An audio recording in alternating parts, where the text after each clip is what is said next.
am so excited to be here. I am excited to actually get to know you and really wrestle with these things that I wrestle with. And so excited to connect and honestly go deep. This is kind of like what I'm building in the world. This is how I operate in my own life, in my own communities. Would love to share a little bit about myself, share about what I'm building, and then share my like hot tips for motherhood and business life, and then really get into questions and comments and all of that. Um, so with that, I have been in pediatrics my entire career. I was inspired to go into pediatrics when my brother actually passed away from a congenital heart defect when he was 7, or when I was 7 and he was much younger. So that was just a pivotal time for me and my family, and created a lot of stress that I didn't know at the time. But as I graduated nursing school and went into becoming an ICU nurse, and actually worked at the same hospital where the surgeon that developed the repair for his defect was in residence, and got to take care of a lot of patients like my brother, I really started to reflect on my own experiences of stress, seeing the children and parents that were experiencing tremendous amount of stress in the ICU. And I wanted to prevent that. I wanted to understand it, and I wanted to intervene because it was such a significant phenomenon. And I was really curious about like how we could even do something like this. Like what does that even look like? I didn't even learn about stress in nursing school. I didn't even know kids got stressed. Like, what do they know? They're all like happy, like, developing creatures. And so I dove deep in the phenomenon of early childhood stress by learning about ACEs, or adverse childhood experiences, which I'm not sure if you're familiar with. And I don't mean to scare the parents or new parents out there especially, but it's just to say that the stress we experience in early childhood, particularly toxic or traumatic stress, actually has a dose response correlation to 7 out of the top 10 chronic illnesses we face in the United States today. And so when I found this out, I was like, oh my goodness, we could literally change the way that we are solving for chronic illness through understanding stress. And as my experiences as a pediatric nurse practitioner and seeing like, oh, that's interesting. All we're really doing for kids is measuring their height, weight, and head circumference. Wow, that's astounding, giving like the 80 to 85% of their neurobiology is formed before the age of 5. Or that really the care recommendations and protocols I'm giving to moms and babies are not actually rooted in maternal and child research.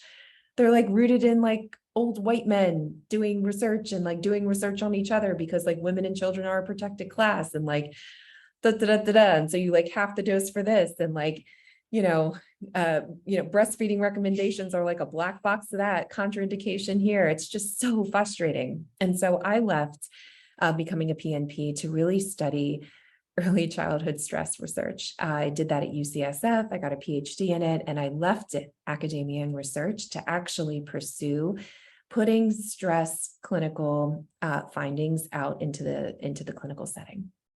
And so I tried to find this, even though I was working on a postdoc at the time. I was trying to find a place for me to do this, and serendipitously met my co-founder in the back of a Chinese restaurant in San Francisco at a mutual friend's birthday party. So we sat down next to each other. We started chatting about what we do, and I told her about, early childhood stress and why that's so fascinating. And she's like, oh, I know about this. And I'm like, really? Like, how do you know about this? And she was like, oh, I'm building a company around this. And I'm like, oh, tell me more. So we met up the next day and haven't stopped working together ever since. And that company is the one that myself and Camilla co-founded, and I'm chief nursing officer of, and that is called Oath Care. Oath serves to elevate the experience of motherhood, to serve all families with a new model of care rooted in community. Oh yes, Emily, I love hearing that. It literally saved my toddler's sleep. Whoa. Yeah. Okay. Yeah. That's incredible. Were you connected with our sleep consultants, Anne or Akira? And Nice. yeah. Nice. Wow, that's so good to hear. This is like what we're about. We're like wanting to really there's so many problems with our healthcare system, Yeah. right? And I feel like I'm like preaching to the choir here, but like you are smacked in the face with the issues of the healthcare system when you become a parent, especially for the first time. And we want to create an experience that really starts to, one, mainly bring the disparity of healthcare down and eliminate it essentially. And we really want to serve the Medicaid population. So we are reaching the over 50% of moms in the US who are on Medicaid, and in some states, over 60%. And so we are really building towards that mission. And so it's really going to take all of us to get there. And so the way that we're doing it now is that each member has their own care team. I should probably show you some slides because I was just getting away with things. Here we go. I guess I'll go in presentation mode, even though I love seeing your faces.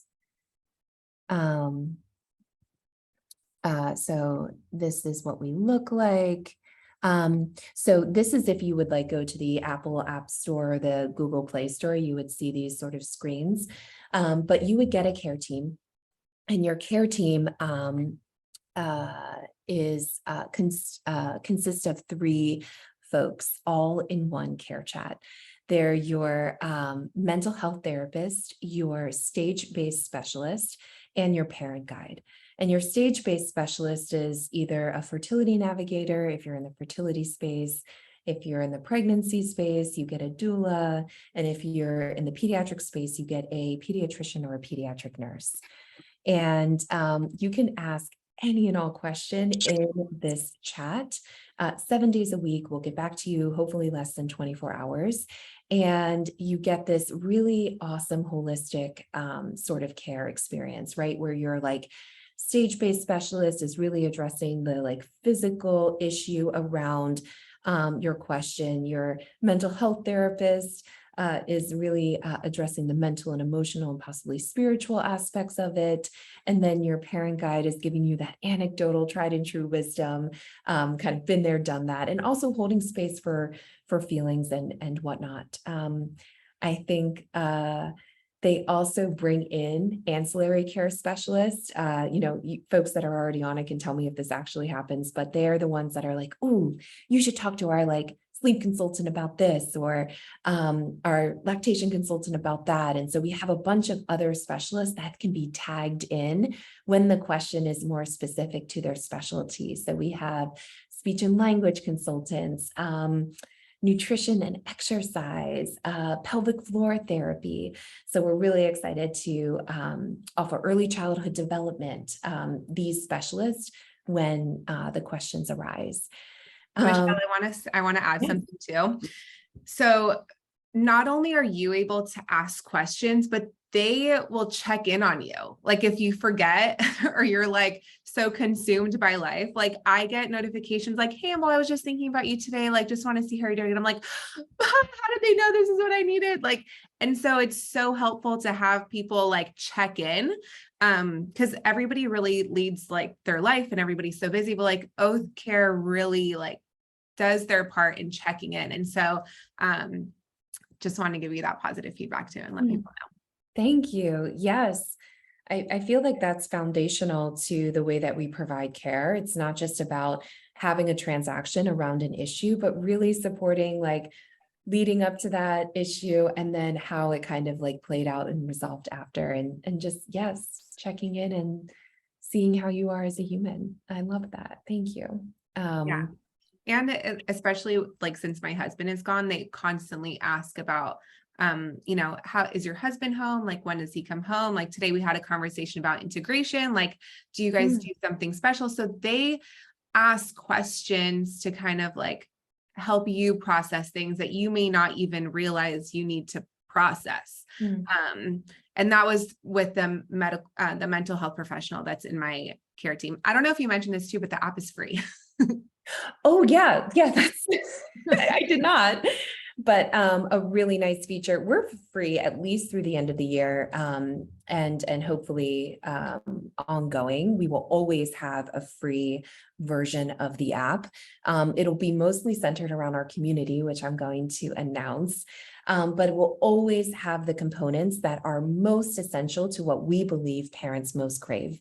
They crave expert medical advice paired with intimate community of other parents going through a similar life stage. So we're very keen on keeping those two things always constant in our freemium tier. You can also access over 10 live calls per week with our specialists. So those ancillary care specialists that you may not even get them tagged into your care team for whatever reason, but you can hear from them on specific topics that they know that might spur on questions. You can go to them. It's an hour long usually, and ask any and all questions and meet them and meet other folks that are a part of the Oath community. We hear things like, yeah, I don't know motherhood without Oath, or Oath is the first place I go to for any question around like myself or my family. So those types of things are really exactly what we want to be doing with our platform. I will say that I've joined the sleep Q&A like Emily has, and I was transitioning my daughter from 2 to 1 nap, and the whole thing was so overwhelming, and Facebook groups and everybody has an opinion, and Google, it's just horrible. And then paying for a sleep consultant is like hundreds of dollars. And so I just went on, and Anne was like, oh, okay, yeah, you just try this, and this. Let me know how it goes. And I did it. Within 3 days, she was transitioned to an app. So it's not necessarily like, maybe I could have done the research and found it, but knowing that I have somebody once a week that I can hop on a Zoom with and actually ask a question is legitimately life-changing. Yes. Okay. So Inball's going to be talking about Oath from now on. I'm just going to like sit back and let her do all the work.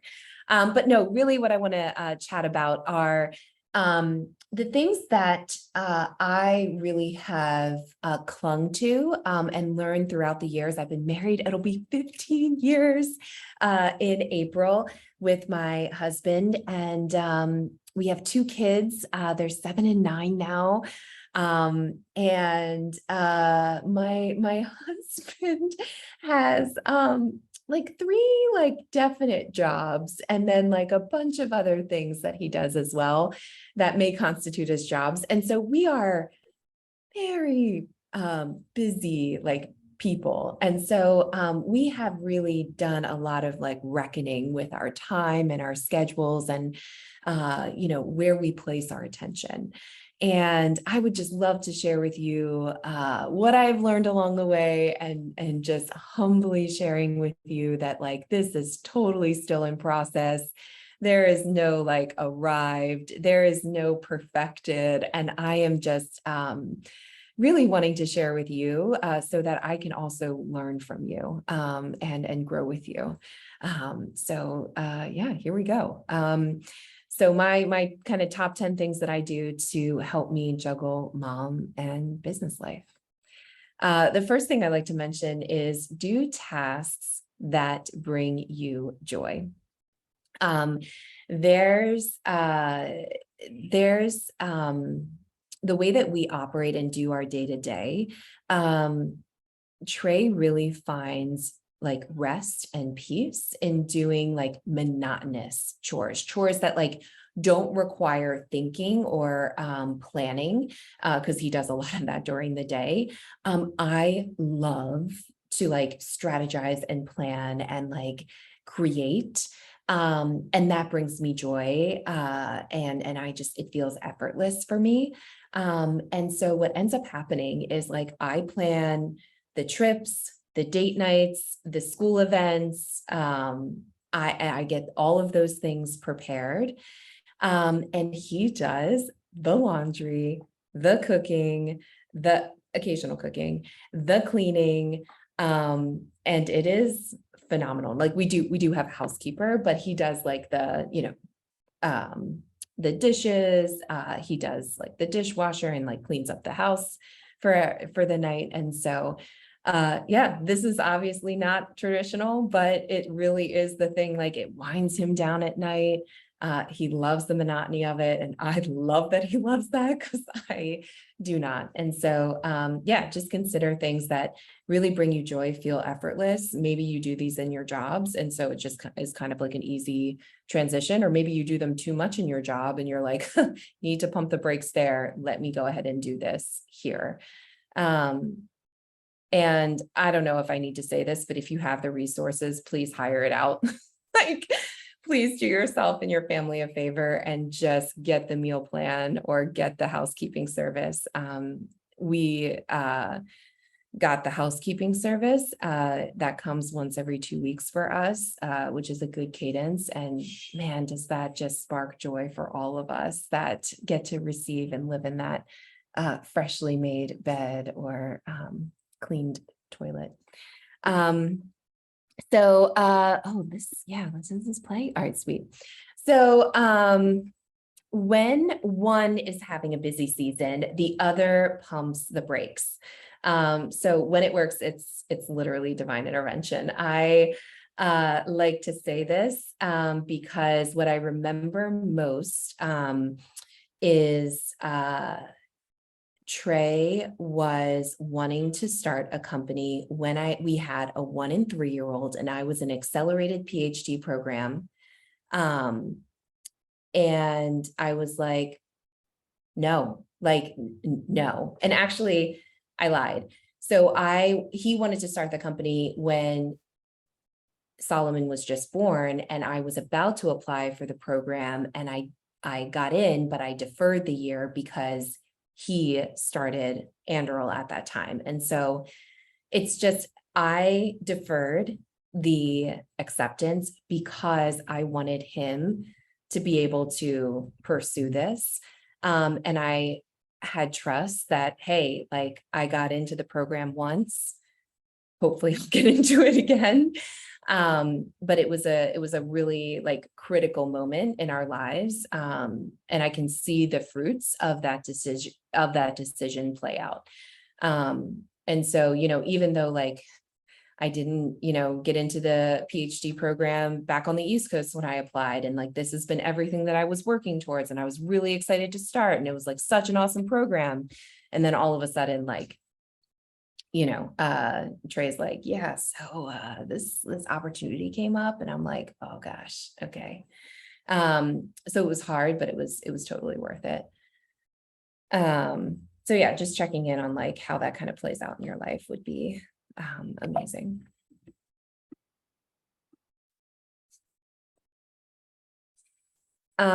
Keep quality time sacred. And so for us, that means between 7 a.m. and 8:30 a.m. in the morning, we are devoted to getting our kids ready, waking them up, saying good morning, making them breakfast. We're starting to, now that they're older, like they're doing some of these things on their own, but we're there. And then just, I don't eat breakfast with them. I don't like eating that early, but I do like just like hanging out with them and chatting with them. Sometimes I read them a book about like emotional intelligence, or we're Christian, so I'll read them some scripture and chat about it. But like, it's just good quality time. It's not quantity. And so I want to make that apparent, that it's not about quantity of time or how much time, but it's the quality of time that really matters. And then we put our phones and laptops away between 6 and 8 p.m. And that is hard. That is very hard. It's typically the time when a lot of people are like networking and like getting a lot of like questions out from the whole day of work. But Trey and I take this time to just devote to our kids for dinner time, for bath time, for bedtime. When I say this, it is not a hard and fast rule. I do not abide by this perfectly, by no means. There are some nights where he has dinners, and so I'm home with the kids doing this, vice versa. So like I said, not perfect.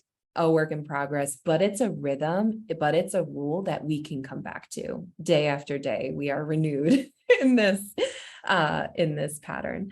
And I think when I also say quality time sacred, I also mean some sort of rhythm around weekly rest. So like I deeply believe in like taking a Sabbath, whether it be like on the Sunday as it's more traditionally known, but honestly, like at any point when your work allows, like a more consistent rest day. I don't work out. I don't like, I literally try to like be more isolated and have more quiet time to just recharge.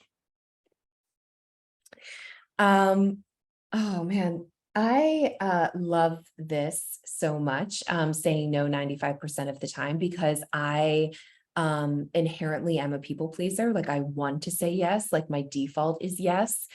My mom taught me this when I was like, this is like really raw and I'm just spitting like from the hip here. But it is, I was like, Mom, like I really want to lose weight, but like I also want to eat the cookies. She's like, just say no, like right off the bat. And then if you really want the cookie, then go back and like it'll be there. And I'm like, wow, when I was thinking about like this more broadly, I was like, I think that this is like actually how I should really conduct most of my life. Like say no to the thing. And then if it's like, really bugging you or still coming up for you, or you're getting more like, reminders or stories wrapped around what that is, you can go back and say yes, it'll be there. But it's been really helpful for me to make no my default response. I deeply believe living life in intimate community. My good friend Shauna writes a book, Love Where You Live. So I highly recommend this book, and it talks about quadrants, even around where you live, and really doing life deeply in those quadrants. School, dry cleaning, nail salon, and eateries. Just so that you start to really show your presence and connect with the folks that are in your community. This really showed up in my life when I made the decision to stay in San Francisco, when our family made the decision to stay in San Francisco. So we spent most of our adult life in DC, and we came out for a job opportunity in San Francisco. And Thad, my oldest here, was 4 months old at the time, my first son. I had a couple of miscarriages. It was just a long awaited birth. And I was like, peace out, fam. I'm going across the country. So that was really, really difficult. But I told them, I was like, we're going to do 3 to 5 years. We'll be back. Like, just hold your breath.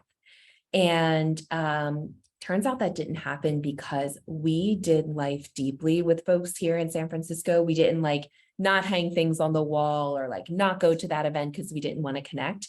We just put our hearts on a platter and out there, and boy, did it return in dividends. And we just, when it came time to like, okay, now it's time to move back to DC, we really had a reckoning around like, do we want to leave the folks that we basically became parents with and grew and just, had so much incredible life with.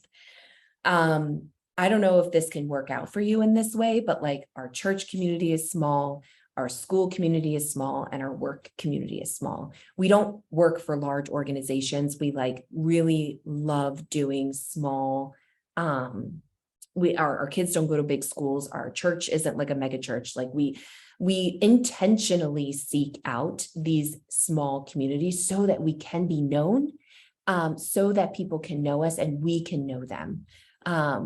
I guess my equation here is like consistency and stability equals freedom and flexibility. The other thing that like I just want to give a huge shout out to is my sister Natalie. She's been an incredible blessing to us because she came out and like actually to study wine and lived up in Sonoma County for like a couple of years, fell out of love with hospitality and wine, and came and lived with us, and then hasn't, left us ever since. And she, especially during the pandemic, has been an incredible, just stable and extension of me, honestly, force in our family. She even got the first grade diploma. She got a first grade diploma during the pandemic because she was just so influential in in our kids' lives and showing up for that school. Stay humble. I say this because I think especially in our careers, we are going for it, right? Like we got big goals, we got big plans, and oftentimes they could get realized, or we can have wins, we can have successes, and those successes could distract us from doing the everyday mundane small things. And I think for us, our kids are a great way to really get back to the small, the things that really can be oftentimes time consuming, ridiculous, not seem very, I guess, worthwhile, but they end up being pretty significant. I think this one, what I have a note on here, what was he making? Like a stuffed animal for my kid? I don't know. He was stitching together Thad's costume in the morning. That's right. Yeah. Crazy. Oh, this one's a hard one for me. Work on yourself. I don't think that this like has to be very understated, because I think that like this is a very accepted sort of phenomenon this day and age, because we live in a very individualistic society. I think, it's more about like putting yourself out there and getting yourself in community, if I'm going to be honest with you. But, the way that we like to work on ourselves is typically in society and culture pretty superficial, right? Like we're doing a lot of like get rich or get skinny, or I don't know, work out more, or whatever it is. I'm talking about like the deep work, the capital W work. Thank you. The work that like, it's, asking yourself those hard questions, and being in a community that's going to, really give you some hard feedback.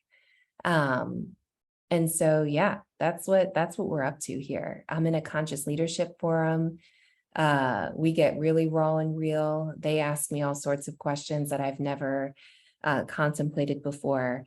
And I feel radically supported, quite honestly, because they do the same. And in doing our work mutually, we feel safe. And so highly recommend, if you really don't know where to start with this, reading the 15 Commitments to Conscious Leadership. It's a phenomenal book.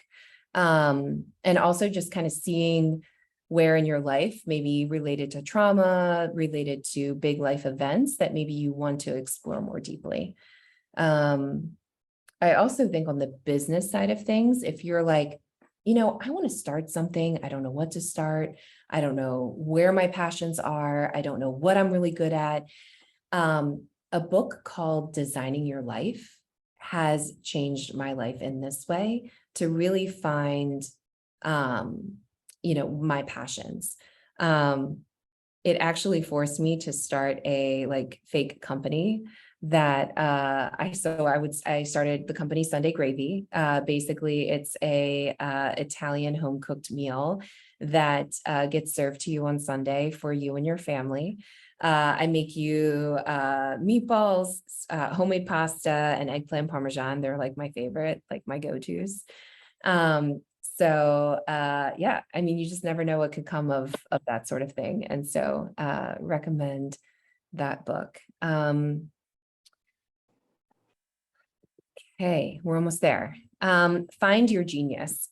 So let me give you the quick and dirty. I have been a clinician all my life, right? So I've worked like the nursing path all the way through from RN to PhD. And I followed a very like narrow script path. until I became a entrepreneur. And what I realized, and I was doing all the things that that really were research and clinician focused. What I realized through this role is that I am really good at getting people excited about the thing that I'm passionate about. So my working genius would say, like, I am an enabler and I'm a galvanizer. And so what this actually really means is that I can take my experiences of motherhood, of being a clinician, of being a researcher, and like actually like talk about them in a way that like lights people up, that makes them feel like, oh, I get it, or like you see me, and like that's my genius. I can get people really excited about something that I'm inherently passionate about. I think other ways of finding my genius have really been in my Enneagram. So I'm an Enneagram 8. I'm a challenger. That really reveals a lot about my personality, my inherent traits, what I feel like I'm most strong at. So that I encourage as well, going through Enneagram testing, and then working genius as well. I think it's by Patrick Leonisis, but I can share some I can share all these resources with Involve. Make time to be alone. Ooh, this was good. Okay, this picture is me taking a vacation for the first time by myself. And that was only 3 years ago. Never did that. And it was only because my husband gave me a gift for Christmas for this trip to go write my dissertation. It was like a writing retreat. But it was like, oh my goodness, this is actually like me taking a trip alone. And it was like the best thing ever. And I like shout this from the rooftops because I feel like, and so many of my friends have done it since, and they absolutely love it. And so like their husbands love it, because then that's the gift that they give, it's just so great. Where did you go, Michelle? Where did you go? Where did you go? Palm Springs. Mm. Oh, it was so good. I also go back to that hotel because it was just so incredible too. And I think it's not really like anything special about the hotel, but it was just the fact that it was there, and I did it for the first time there. But like eating by myself and like reading and writing and just doing all of these things alone, especially after having kids, I think is just so good for your soul. And had me reflect on what I am giving my attention to, who I am outside of all of it. So it's a really good reflective time. I recommend taking these trips once a year, and 2 nights tops. I think 1 night's too short. That's my, but I'm an Enneagram 8 and I always like more. So that's my caveat. Lastly, reject laziness. And, this is controversial. I think, obviously Kim K said this earlier this year and it was super controversial, like something around like doing the work, or like people don't want to work or whatever. But like, I think I have a lot of stories around like, oh, it's so hard, or like, oh, why me? I don't, how about somebody else do that? Or like, I deserve this. And oftentimes those stories could be true, but oftentimes I find myself really being like, but really, is that something that I really want? Why do I want it? I wrestle with this a lot with my husband. Like we go back and forth around like, too much is given, much is expected, like do with what you have and do it to its fullest. And then like, but how do I know I'm not burning out? And how do I know, like, I'm making work an idol or something like that. I think reflecting on this and having checks and balances in place is really good. If you tend to err on the side of, working a lot. But yeah, I think we we work hard. Like when the kids go to bed, the laptops come out, and we work together. Sometimes we do like date nights together, out, at like a coffee shop, and we'll, grab a decaf and get out of the house and do a little work and then talk a little bit. But we're also ruthless with our time. We like I said, we say no, and we also, make sure that we try to stay to our family plan. That's actually something that I didn't talk about, but we do have like a whole year family plan that we put into place with like mission and goals and values. Because if you're doing that with your company and like your company's doing that with you, like why aren't you doing that with your family? Like your family's a small company. I could talk about that later, but that's also a nice, really good guide to have. And I drink a lot of coffee. So treat yourself to whatever will really keep you going as well. For me, it's Cometeer. That's it. Yeah. Those are so good.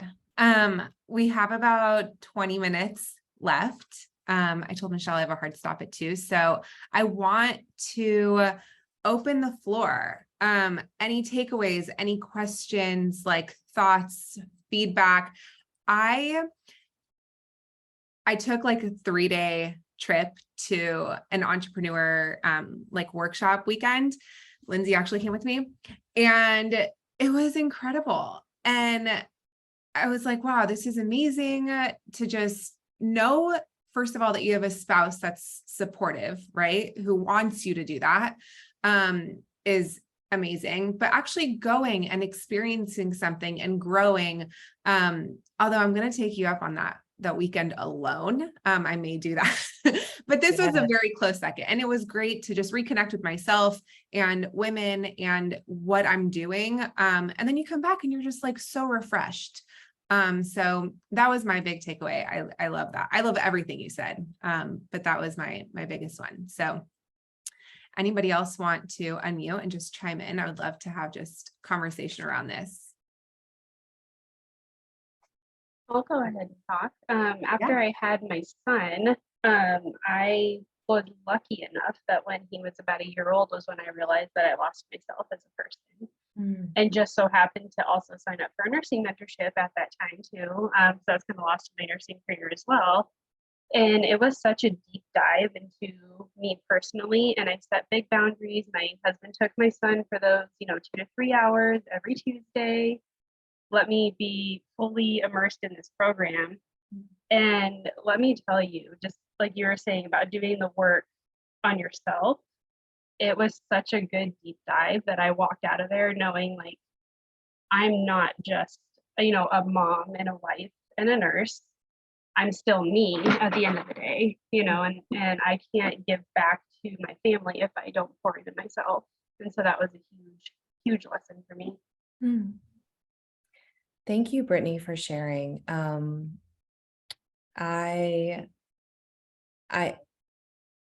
going to share something as well with you. I lost myself with my second son when he was 9 months old. So I didn't see that coming, but I had undiagnosed postpartum depression with my second son, and was having wild thoughts that I never have had around my life before.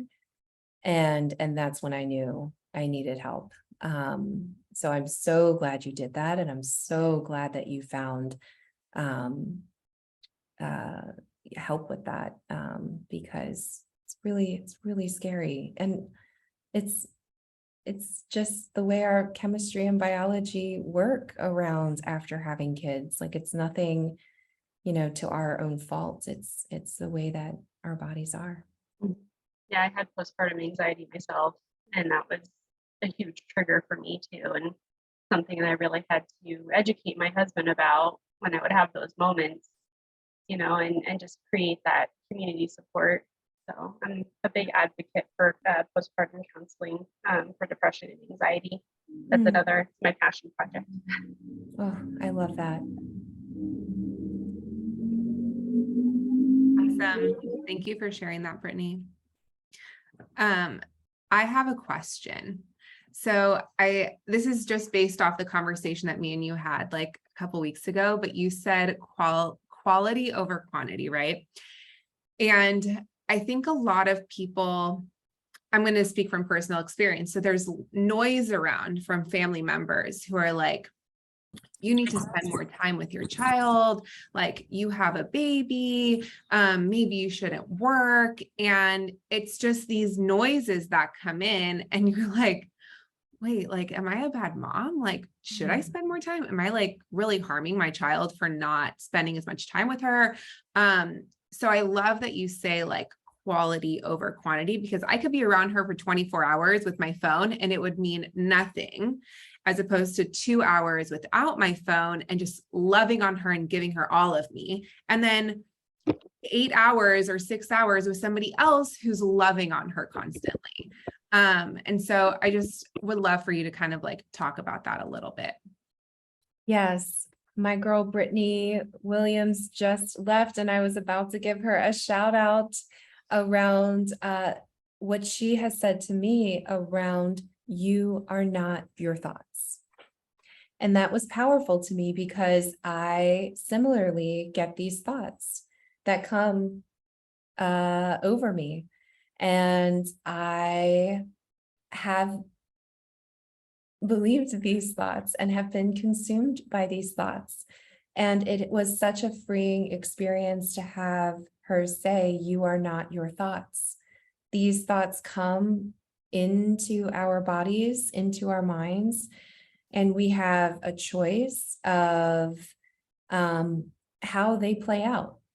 And having a script like quality over quantity is definitely something that helps me reject all of the thoughts. I mean, the in-law, the community forum, the in the checkout line at the grocery store, getting some feedback, it's just, it is really helpful to have these mantras or things that you can kind of hold on to help direct your thoughts. I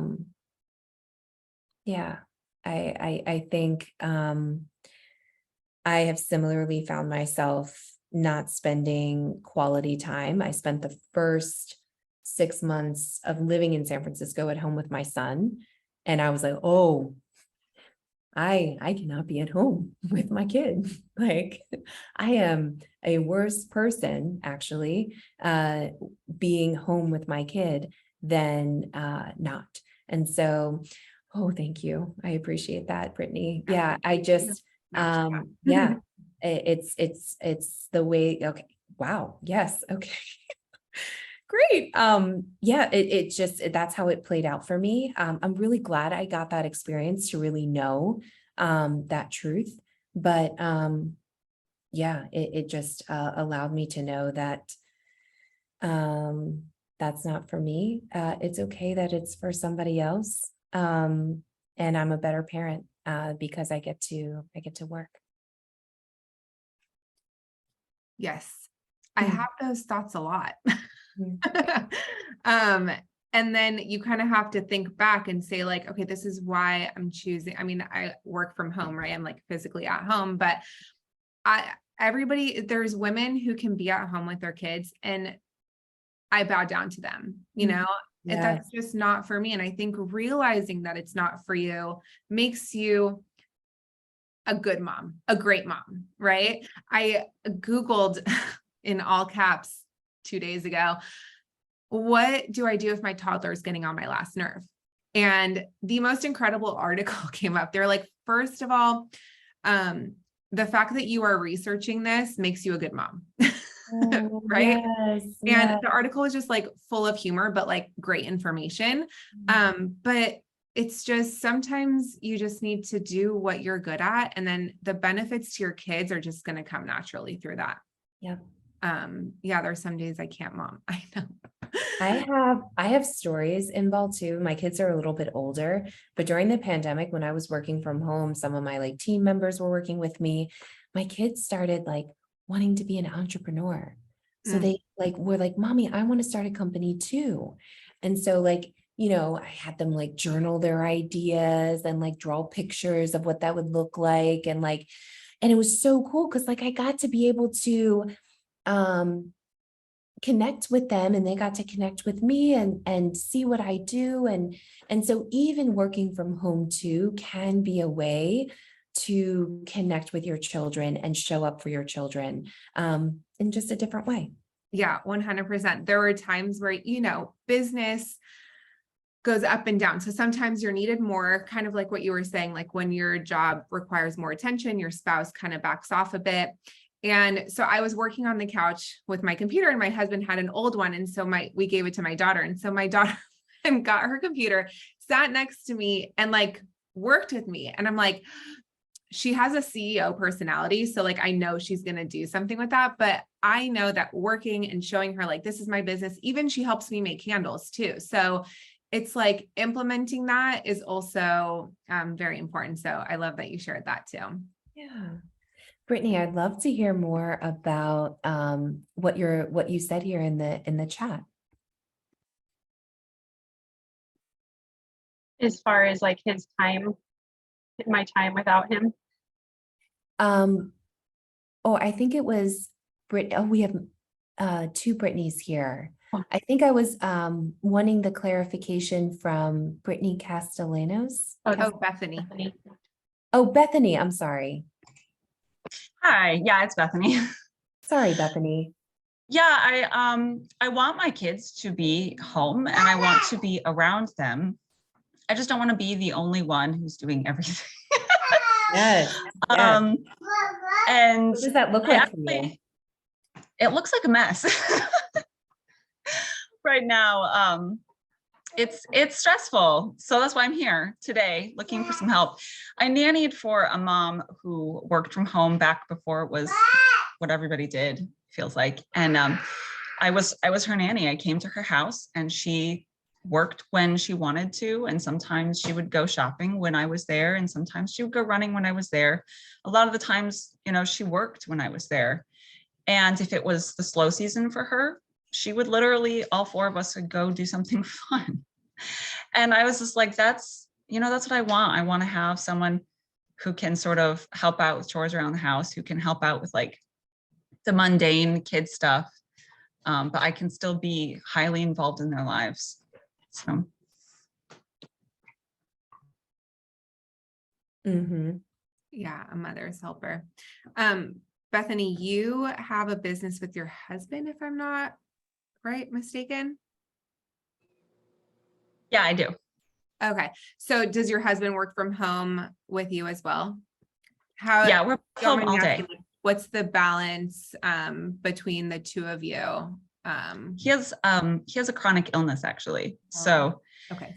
He helps when he can and where he can. He's also still working his 9 to 5. So he's overloaded. Wow. And he does help. It's just we need like a third pair of hands. So I'm curious. I've actually worked through this with a girlfriend of mine who's also staying at home working, but also wanting to be in their child's life, like her children's lives. She has 3 boys, as much as possible. What helped was a little bit of like discerning around where are the times that you really want to show up for your kids. Does that also conflict with the times that maybe are demanding of work? But just seeing those maybe time or time of day can help be a good discerner. The other discerner could be around like events or like time, like certain constructs, right? So is it like I want to be the school mom and like show up to all the events and do all like be all of that. Are there like, is it like mealtime and bedtime? Is it like, and so that has helped actually my friend get a mother's helper for the specific things that she wanted to particularly show up in her kids' lives for. yeah, I mean, mother's helper is great. We've gone through like 4 caregivers this year and none of them have panned out. So we are kind of stuck at the moment. I'm sure there's someone out there They just haven't shown up yet. So yeah, that's really valuable. Thank you. Bianca. Hi, ladies. Well, I just want to preface, I showed up late. I just barely got in here right when you were finishing. So I'll have to go back and re-record. And I do apologize if this is something that maybe already came up earlier, but somebody told me, I was interested in this webinar particularly because it's been my biggest struggle. I have a 13-month-old little boy, but I've also very much been an entrepreneur now for 8 years and recently doubled my business. So I'm really being torn between, first time mom, have the 13-month-old, and then continuing to push in business. And somebody told me something that really resonated, and perhaps it might help one of you ladies as well. She said, right now your son is so young that it doesn't matter if you leave him in school full time, because I do leave my son. I drop him off at 9 and I pick him up around 5:30 or 6. But like you guys all said, I feel like a better person when I'm that way. I do get remorse for doing that sometimes, but at the end of the day, I know that I'm a better mom and a better person. But she said, your son is so young right now that he does not and will not remember this. And if you just hustle now up until like he's 5, then when he's 5, you have the capacity to exit, the business is running itself at that point. And you can be there with him when he's actually like more, what's the word I'm looking for? More grown, more involved, doing sports, doing whatever 5-year-olds do. And I don't know, Michelle, what are your thoughts on that?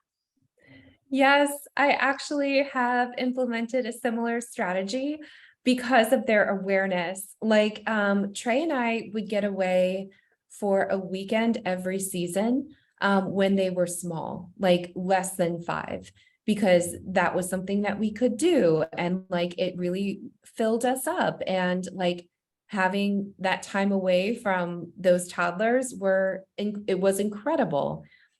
Now they come with us on our trips and want to explore with us because they're like actively wanting and like vocally telling us that they want to be with us. And it makes it so much harder to say no if we're actually doing something that needs to be without them now. So I think that there's a lot of truth in that. My only like slippery slope with that is I have seen, like I also have given myself like, I just need to get to my PhD and then I can totally coast and I'm going to be like, it's going to be great. I can, this is why I'm doing this right now. I'm going to do an accelerated program. It's going to be done. And like, it is just, when you work hard, when you devote time and effort and energy into the thing to then get to another place, don't expect that there's not going to be more open doors, more success to come with that as well. So just expect possibly a bit of a reckoning moment where you're like, okay, even though success is here, even though more opportunity is here, I'm going to close the door on that for now because I want to have this time for my kids. Or you explore ways to continue to hold the tension. But yeah, that's just like my little warning to you on that. Yeah, that makes total sense to me. Is there awareness from like this age, like 1 to 5? Do they really remember? They're not going to remember, right? That mom. No, and this is where the quality over quantity also hits too, because what the 1 through 5 is how you show up to them is what they remember in their bodies. They have that feeling, that secure attachment, those neuro pathways actually that are so solidly formed from you consistently and positively showing up for them when the rubber hits the road. That's what matters, right? When you are in a good place and showing up for them in a way that is loving and supportive and, positive, I would say that is the thing that really is the thing that they remember. And when I say remember, it's more their bodies remember, that connection is there. That's the crux of it. Thank you. Awesome. That was so good. I know everybody got some value out of that. I recorded this, and so I'm going to send it out. Thank you so much for sharing the space with me today for an hour. I am forever grateful. And thank you to the ladies that asked questions, gave input, and shared. It means a lot to me, and I know to Michelle. So thank you. Yeah, thank you. Thank you all. Thank you, Inbal, for holding this space and for being such a generous person with your time and your effort. It is just such a gift. Thank you. Likewise. Thank you. Bye, ladies. Thank you, guys. Thanks, and ball. Bye. Bye.